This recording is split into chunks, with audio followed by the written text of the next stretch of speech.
ठीक आहे ठीक आहे, जा. दोघांनी बी यशस्वी व्हा, नीट जावा. हा? चल.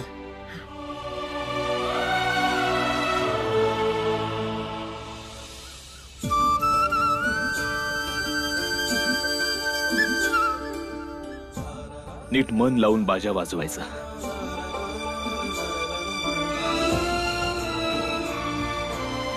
चला. अरे पोरांनो, अरे हार तर घाला. आता चला. चला चला चला. शेठजी, पंडितजी, सहस्त्रबुद्धींच्या घरी समधी तयारी झाली आहे ना. गावात जातो आणि बाकीच्यांना बोलून आणतो. जा जा. शेठजी, शेठजी, हार घेऊन आलोय. जंगी स्वागत करूया बघा. पण हे तर ठीक आहे, पण आधी हा तर विचार करा, ध्रुव जिंकणार कसा? नाही जिंकणार. तुमचा पोरगा ध्रुव कधीच नाही जिंकणार शेठजी. पण आज हे बघून लय बरं वाटलं. ज्या जातीतल्या लोकांनी बघून बी तुम्हाला किळस वाटते समजासनी, आज त्याच जातीतल्या मुलासोबत तुमच्या मुलाशी तुलना करताय. शेठजी, पंडितजी, गोरे सरकारचे ते अधिकारी तिकडे पोहोचणार आहेत. चला आपण जाऊया आणि स्वागत करूया. घ्या, येऊ घातले ते आता. पंडितजी, जर का निर्णय घ्यायचा अधिकार आपल्या जातीच्या लोकांकडे आहे, मग तो कसा मोडायचा ते आम्हासनी ठाऊक आहे. आणि तसं बी शेठजीच्या सुपीक डोक्यामंदी काही ना काही तर शिजत असलाच ना.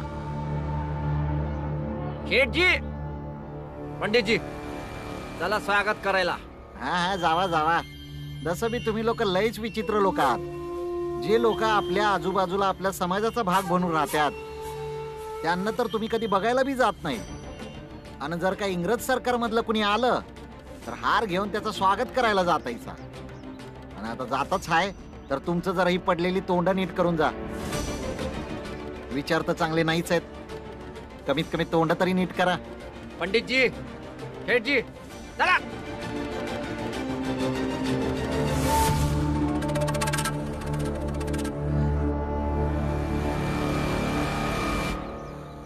या, नमस्कार नमस्कार. या या. सगळी व्यवस्था झाली आहे ना? ठीक आहे ना? ठीक आहे ठीक आहे ठीक आहे. बसा साहेब.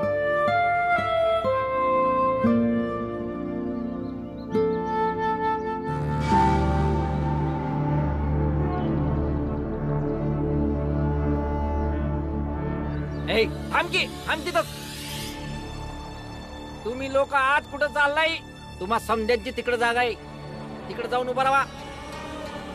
आतमंदी तोच जाऊ शकतो जो बाजा वाजविणार आहे, समजला का? आम्ही बी साहेबांचं स्वागत करणार आहोत. हार घेऊन आलोय. असं? मग एक काम कर ना, इथूनच हात जोडून नमस्कार करते असणे, मग होऊन जाईल स्वागत. त्यामुळं गपची तो उभा राहा. काही बी झालं तरी बी ध्रुव जिंकणार आहे. What happen? साहेब, ते हे अस्पृश्य जातीचे आहेत. आम्ही यांच्यापासून लांबच राहतो. ते काय म्हणते ते उर डाळटी, अहो डाळटी माणसं आहेत ही. We are poor but not dirty, sir. We want to welcome you. हे बघा साहेब, तुम्ही यांना जवळ येऊ देऊ नका, नाहीतर आमच्या समाजातली माणसं उठून निघून जातील इथनं. ठीक आहे, पण यांनी आणलेला हार इथे आणून ठेवा. वय साहेब,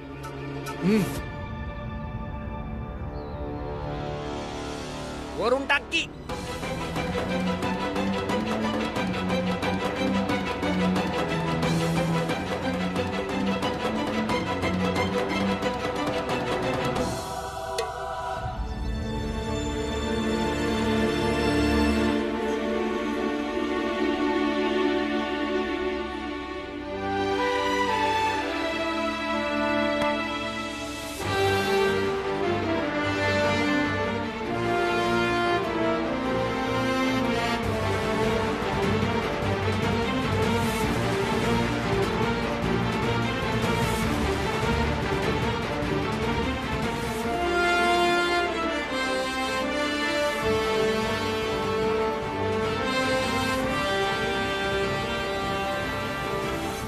अरे वा, लाईफ मध्ये मी पहिल्यांदा पाहतोय की दोन कॉम्पिटिटर्स एकमेकांचा हात पकडून आलेले आहेत.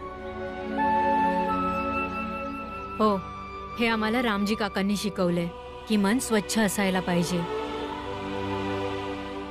आणि तसंही गुणांची पारख करताना एकमेकांमधील वाद काय कामाचा. इम्प्रेसिव्ह. तर मग सुरू करा.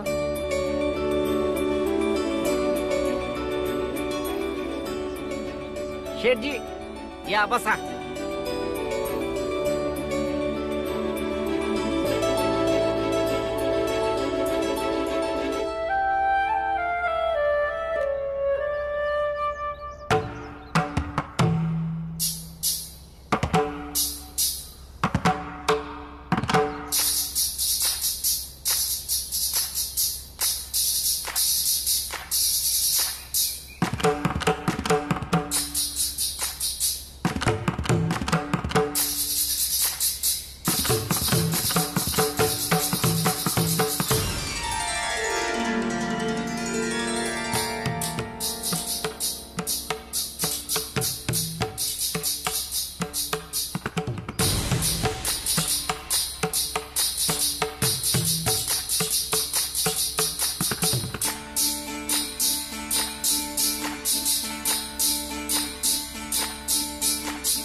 बाबा, बाळादादा लय भारी वाजवतोय ना.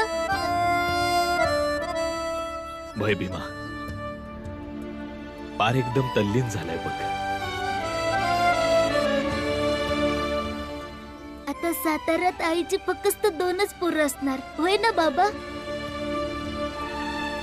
भीमबाळा, निवाडा व्हायच्या आधी असं काही म्हणणं योग्य नाही. आपल्याला निवाड्याची वाट बघायला पाहिजे.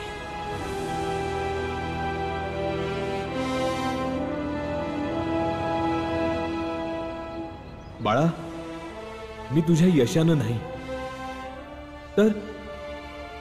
तर तू जो मार्ग निवडलायस ना त्यामुळं नाराज आहे म्या. पर जर का तू मेहनतीने तुझ्या काही मिळवशील तर मग बहुतेक होऊ शकतं की मला तुझा अभिमान वाटेल.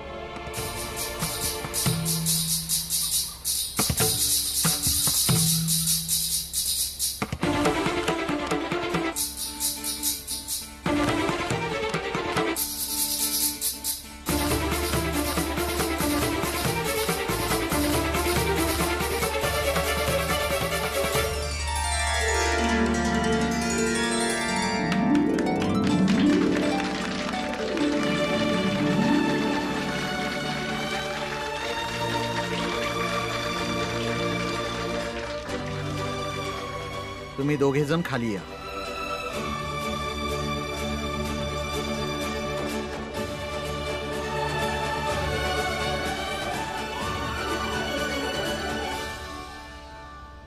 तुम्ही दोघं खरंच खूप सुंदर बाजा वाजवता आणि या वेळेस तुम्हा दोघांपैकी फक्त एकालाच घेऊन जायचंय. त्यामुळे निवड करणं थोडंसं कठीण आहे. तरीही आम्ही सर्वांनी विचार विनिमय करून हा निर्णय घेतला आहे की आमच्या सोबत बॉम्बेला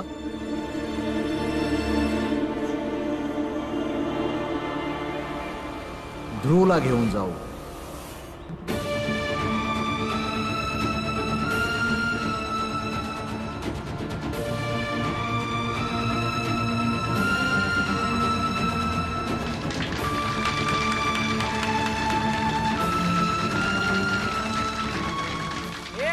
झकास काम झालंय बघा. अरे चल बाजूला वय चल. अरे लय लय अभिनंदन. अरे आपल्या समाजातला पोरगा जिंकला वय.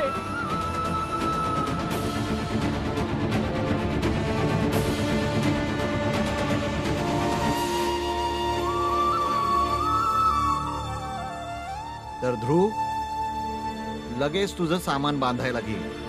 तुला आत्ता लगेच आमच्या सोबत निघावं लागेल.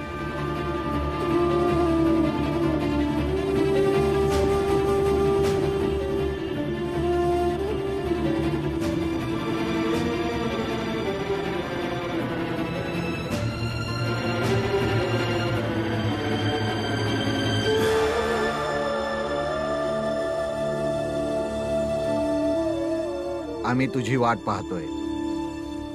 ध्रुव, जा बाळा, तुझं सामान घेऊन ये.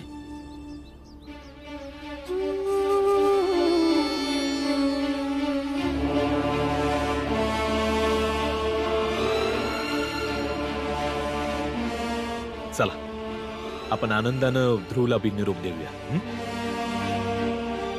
चला भीमा. आता तुम्ही देखील आपापल्या घरी जा. मंगेश, साहेबांचं तोंड गोड कर. आता घेऊन येतो बघा मिठाई. खूप खूप धन्यवाद साहेब, तुम्ही आमचं म्हणणं समजून घेतलं. धन्यवाद.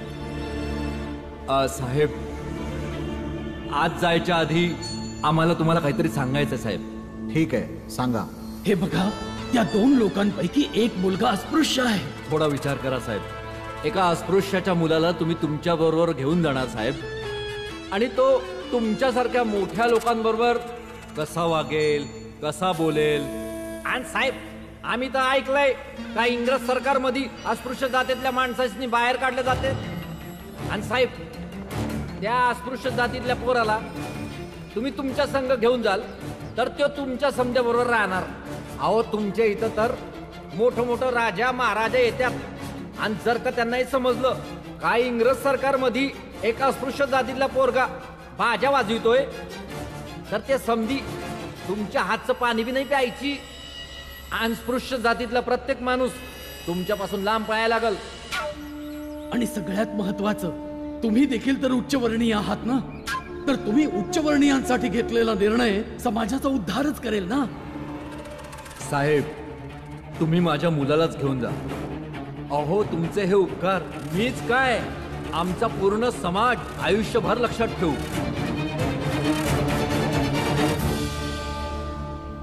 साहेब, मिठाई. साहेब, घ्या ना. फक्त साहेब, माझ्या मुलाला इथून घेऊन जा तुम्ही, आणि त्याला कधीच सुट्टी देऊ नका इकडे येण्यासाठी. मला त्याचे कोणतेच नातेसंबंध या साताराशी ठेवायचे नाहीये. मी तिकडे येत जाईन माझ्या मुलाला भेटायला. फक्त तुम्ही त्याला इथून घेऊन जा.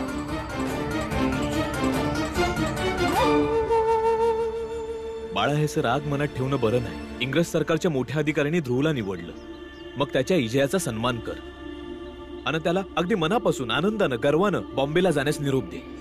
त्याने माझा हक्क घेतलाय. त्याच्यापेक्षा जास्त मेहनत मी केली होती. समद्यांमध्ये मी चांगला बाजा वाजवायचो, मग तो कसा जिंकला? अरे पण बाळा, जे लोक ठरवतात त्या लोकांनी जे आवडतं तेच आपल्याला मान्य करावं लागतं. आणि त्यांचं म्हणणं असं आहे की ध्रुवनं तुझ्यापेक्षा चांगला बाजा वाजवला आहे. तर मग त्या गोष्टीला स्वीकार करायला काय अडचण आहे? बाळा दादा, तू रागवू नकोस ना. तू म्हणत असशील तर मी त्यांना आत्ता जाऊन नाही म्हणतो, आणि सांगतो की मी बॉम्बे नाही जाऊ शकत. नाही ध्रुव, तू तुझं सामान बांधाय घे. तू जिंकला आहेस तर मग जा तू. हा, तुला बी असंच वाटणार ना. भावापेक्षा जास्त महत्वाचा मित्र आहे ना. याच्यासाठी काय न केलं आपण. आपल्या कुटुंबाचा सदस्य मानला, माझ्या भावासारखं मानला मी याला. पर हा चाललाय. जा.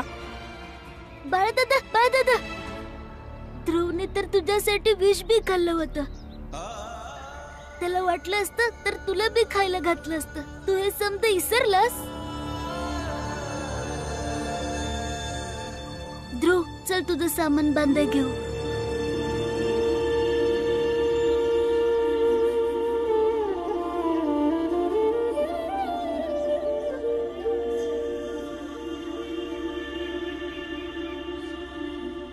बाळा, हे काय वागणं झालं? आपण त्याच्यासाठी काहीतरी केलंय, तर त्यानं बी आपल्यासाठी खूप काही केलंय. मला सांग, ती विष खाण्याची गोष्ट भीम काय चुकीचं बोलत होता? त्यामुळे कोणत्या बी गोष्टीचा संदर्भ कुठे बी लावू नकस. जो व्यक्ती दुसऱ्याच्या जिंकण्यामध्ये आनंद मानत नाही, तो व्यक्ती आयुष्यात कधी बी जिंकण्याचा लायक बनू शकत नाही. दुःखी होणं स्वाभाविक आहे. मी बी दुःखी व्हायला पाहिजे. अरे मग हा विचार कर की पुढे जाऊन अजून मेहनत कशी करावी. पण ह्यो तुझा राग एकदम चुकीचा आहे. एकदम चुकीचा. बाळा, हा ध्रुव बी आमच्यासाठी तसाच हाय जसा तू हायस. बाळा बाळा बाळा,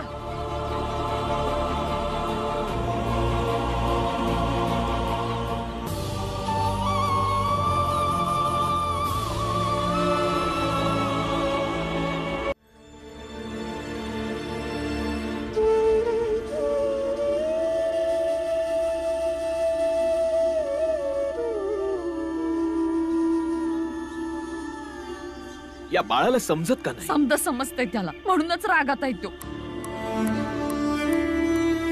तुम्हासनी नाही समजलं का? बाळाने एवढा चांगला बाजा वाजवला तरी मी तो हारला.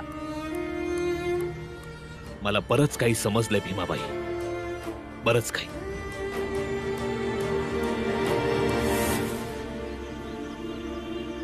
पण आपण त्यांच्या निर्णयाला बदलू नाही शकत. बाळानं लय चांगला बाजा वाजवला, पण तरी बी त्यांना ध्रुव उजवा वाटला. आता ही त्यांची मर्जी आणि त्यांच्या निर्णयाला आपल्याला मानावंच लागेल.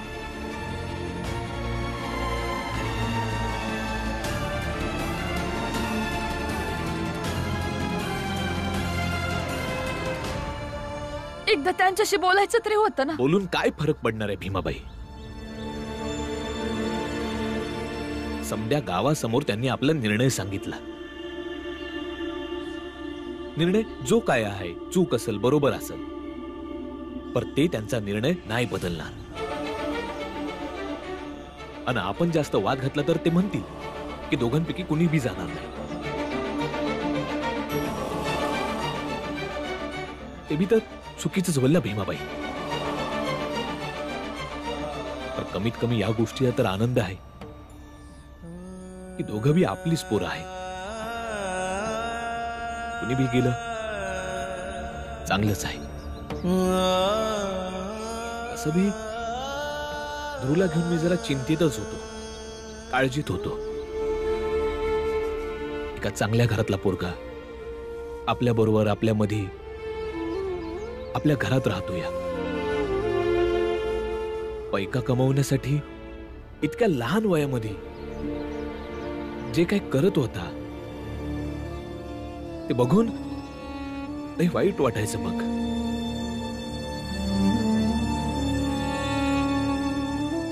प्रत्येकही हाच विचार करायचो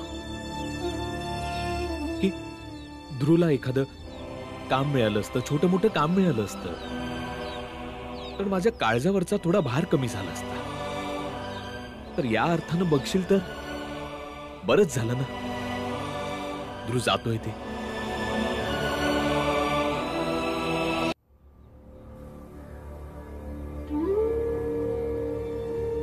भीम, मला खूप वाईट वाटतंय की बाळादादाला दुःखी करून मी जातोय.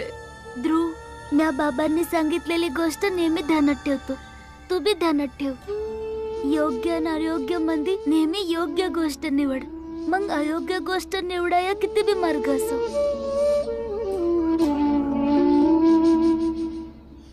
भीम, तुझी तिथे मला खूप आठवण येईल.